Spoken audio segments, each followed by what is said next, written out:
BA भाग प्रथम वर्ष के प्रथम प्रश्न पत्र के अंतर्गत हमने अलंकार तथा उसके विभिन्न प्रकारों के बारे में बात की।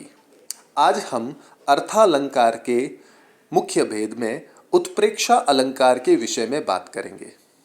उत्प्रेक्षा अलंकार जब उपमेय में उपमान से भिन्नता जानते हुए भी उसमें उपमान की संभावना की जाती है, तब उत्प्रेक्षा अलंकार होता है।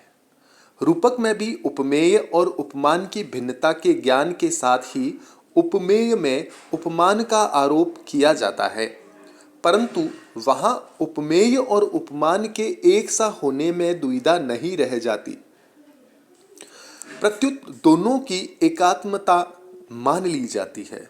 इसी प्रकार उपमा में उपमेय और उपमान की समता निश्चित होती है। इसके विपरीत उत्प्रेक्षा में प्रस्तुत उपमेय की अप्रस्तुत उपमान से समानता अवश्य की जाती है, परंतु ऐसा करने में संशय बना रहता है। जैसे मुख चंद्रमा के समान है। उपमा और मुख चंद्र रूपक इन दोनों उक्तियों में मुख और चंद्रमा की क्रमशः समता और एक रूपता असंदिग्ध है, परंतु मुख मानो चंद्रमा है। मानो आने से यहाँ पर उत्प्रेक्षा अलंकार जो है वह साबित होता है। इस कथन में यह निश्चित नहीं है कि मुख चंद्रमा है या उसके समान है। मुख के चंद्रमा होने में दुविधा बनी हुई है। तो इस प्रकार मनु, मनहु, मानो, जनु, जानहु, जानो, निश्चय, मेरे जान, इव ये अथवा इसके पर्यायवाचक शब्द उत्प्रेक्षा के वाचक शब्द हैं। जब इन शब्दों के द्वारा उत्प्रेक्षा की जाती है, वहां वाच्या उत्प्रेक्षा यानी वाचक शब्द से युक्त होती है, किंतु जहां इन वाचक शब्दों के बिना उत्प्रेक्षा हो, वहां प्रतीयमान यानी जान पड़ने वाले या गम्य उत्प्रेक्षा होती है। श्री कृष्ण के श्याम शरीर पर पीतांबर ऐसा जान पड़ता है मानो नीलम के पर्वत पर प्रातःकालीन सूर्य की किरण पड़ रही हो। यहां वक्ता को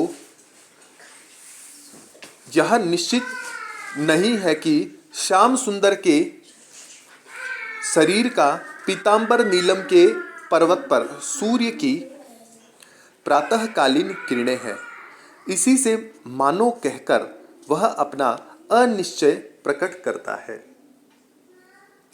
वह दोनों में भेद देखता है, फिर भी उपमेय यानी श्याम सुंदर के शरीर में उपमान यानी नीलम के पर्वत का आरोप बलपूर्वक करने की संभावना करता है। यहां एक वस्तु में दूसरी वस्तु के आरोप करने की संभावना की गई है।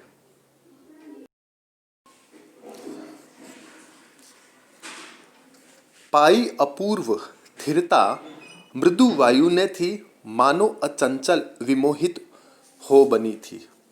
यहां वायु के अचंचल यानी स्थिर होने के कारण यानी हेतु की संभावना यह की गई है कि वह मोहित हो गई, परंतु वास्तव में निर्जीव वायु मोहित हो ही नहीं सकती। इस प्रकार अहेतु कारण नहीं होने पर भी हेतु की संभावना से इस उक्ति में हेतु उत्प्रेक्षा हुई। निश्चय ही पिनाक ने स्वपाप नष्ट करने को राम कर तीर्थ पा शरीर निज छोड़ा है। इसमें पिनाक यानी शंकर के धनुष के टूटने का हेतु राम का बल नहीं कहा गया, प्रत्युत उसमें भंग होने में यह अभिप्राय आरोपित किया गया कि उसने अपने पाप मिटाने के लिए अपने को भंग करवा डाला। इस प्रकार अब यहाँ एक फल यानी अभिप्राय की कल्पना की गई है। जड़ धनुष से ऐसी संभावना करना अफल जो फल नहीं है। इस प्रकार जो फल न हो उसे फल माना जाए, तब फल उत्प्रेक्षा होती है। इस प्रकार वस्तु, हेतु और फल ये तीनों प्रकार की उत्प्रेक्षाएं होती है। इन उदाहरणों के द्वारा अपन इसको भली भांति समझ सकते हैं। जैसे इसके अनंतर अंक में रखे हुए सुस्नेह से शोभित हुई इस भांति वह निर्जीव पति के देह से, मानो निधा घारंभ में संतप्त आतप जाल से छदित हुई विनिप स्थली नवपतित किंसुक साल से। एक और उदाहरण यहाँ पर प्रस्तुत है जो उत्प्रेक्षा अलंकार के विषय में और अधिक जानकारी देगा। उस काल मारे क्रोध के तनु कांपने उसका लगा, मानो हवा के जोर से सोता हुआ सागर जगा। ये कथन जो है ये जयद्रथ वध के समय का लिया हुआ है और उस समय बताते हैं कि उस काल मारे क्रोध के तन कांपने उसका लगा। अर्जुन का तन जो है वो क्रोध के मारे कांपने लगा, मानो हवा के जोर से सोता हुआ सागर जगा। जिस प्रकार जो सागर शांत होता है लेकिन पवन के द्वारा वो बहुत ज्यादा हलचल करने लगता है, तो उसका मानो हवा के जोर से, या मानो आया है तो उत्प्रेक्षा अलंकार जो है वो दिष्टित है। उन्नत हिमालय के धवल यह सुरसरी यों टूटती, मानो पयोधर से धरा के दुग्ध धारा छूटती। एक अन्य उदाहरण भी प्रस्तुत है। परम धीर समीर प्रभा था, वह मनो कुछ निद्रित था हुआ।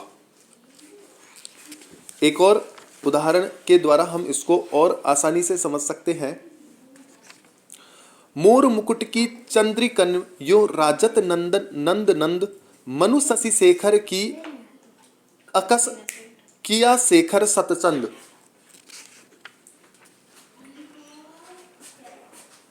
काफी सारे उदाहरण जो है वो हमने समझे। अब हेतु और फल उत्प्रेक्षा में अंतर। हेतु और फल उत्प्रेक्षा को अंतर समझने में बहुत कठिनाई पड़ा करती है। इस कठिनाई को दूर करने के लिए पहले क्रिया की परीक्षा करनी चाहिए। और हेतु का अर्थ कारण होता है और कारण सदैव कार्य से पहले होता है। जैसे ऊपर हेतु उत्प्रेक्षा है ना, तो निदाग से डरना और गिरा का स्वप्न को छोड़ना कार्य है।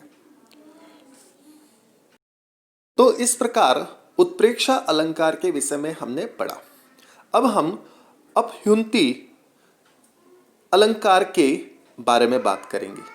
जब किसी सच्ची वस्तु या बात को छिपाकर उसके स्थान पर किसी झूठी वस्तु या बात की स्थापना की जाती है, तब अपह्युंति अलंकार होता है।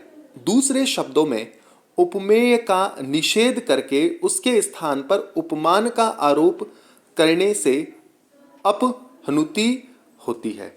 जैसे बंधु न होय मोर यह काला। इस उक्ति में सुग्रीव ने राम से अपने भाई बाली के विषय में असली बात, उसका बंधुत्व छिपाया और यह झूठ कहा, यह मेरा काल है। इसी तरह दुर्गावती साधारण स्त्री नहीं, साक्षात दुर्गा थी। इस वाक्य में दुर्गावती के असली रूप यानी स्त्रीत्व को छिपाकर उसे दुर्गा बनाया गया है। छिपाने की बहुत सी वस्तुएं या बातें हो सकती है और उनके छिपाने के कथन भी बहुत तरह के हो सकते हैं, परंतु अपह्युंति के नीचे लिखे कुछ भेद है जो अलग अलग भाग है उनके। जैसे शुद्धाह्युति, इसमें वास्तविक उपमेय को निषेध पूर्वक छिपाकर उसके सहधर्मी उपमान की स्थापना की जाती है।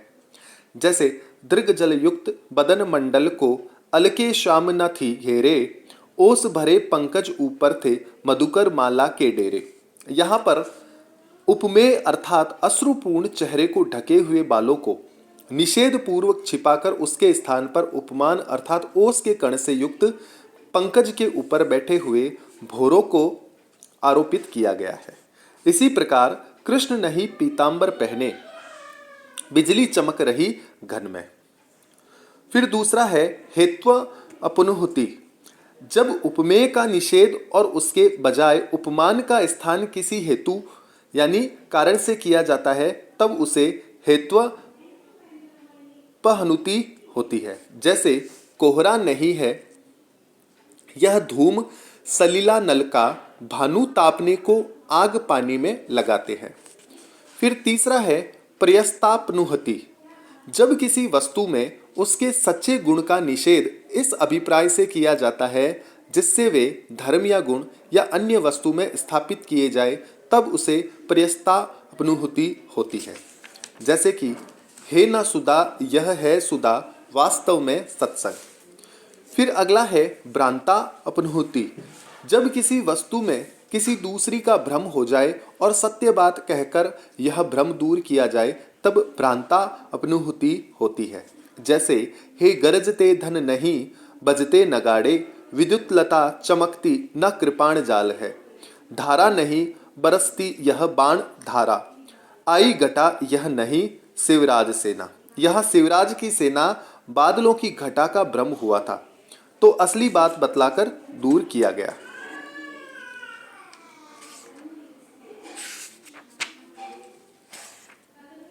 फिर है छेकापनुहति।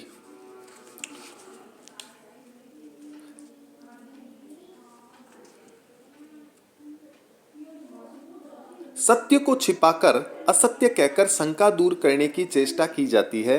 चाहे वह दूर हो या ना हो, तब वहां छेकापनुहति होते हैं। इसमें किसी गुप्त बात को किसी प्रकार पहले कहकर किसी फिर चतुरता से उसे छिपाया जाता है। इसे मुकरी भी कहते हैं। जैसे कछु ना परीक्षा लीन गुसाई, तीन प्रणामु तुम्हारी ही नाई।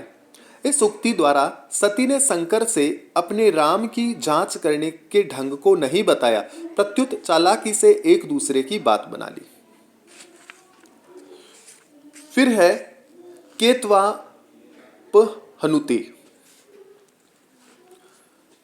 जब ऐसा शब्द किसी उक्ति में नहीं आता और बहाने या मिस ब्याज से अति शब्दों के द्वारा सत्य का निषेध करके असत्य की स्थापना की जाती है, तब केत्वापनुति होती है। जैसे श्री कृष्ण के सुन वचन अर्जुन क्रोध से जलने लगे, सब शोक अपने भूलकर करतल युगल मलने लगे। मुखबाल रवि सब लाल होकर ज्वाला सा बोधित हुआ, प्रलयार्थ उसके मिस वहां क्या काल ही क्रोधित हुआ। यहाँ अर्जुन का निषेध स्पष्ट नकारात्मक शब्दों में नहीं किया गया है, वरन मिस के द्वारा हुआ है। तो इस प्रकार हमने अपनुति अलंकार के 6 उपभेदों के बारे में बात की।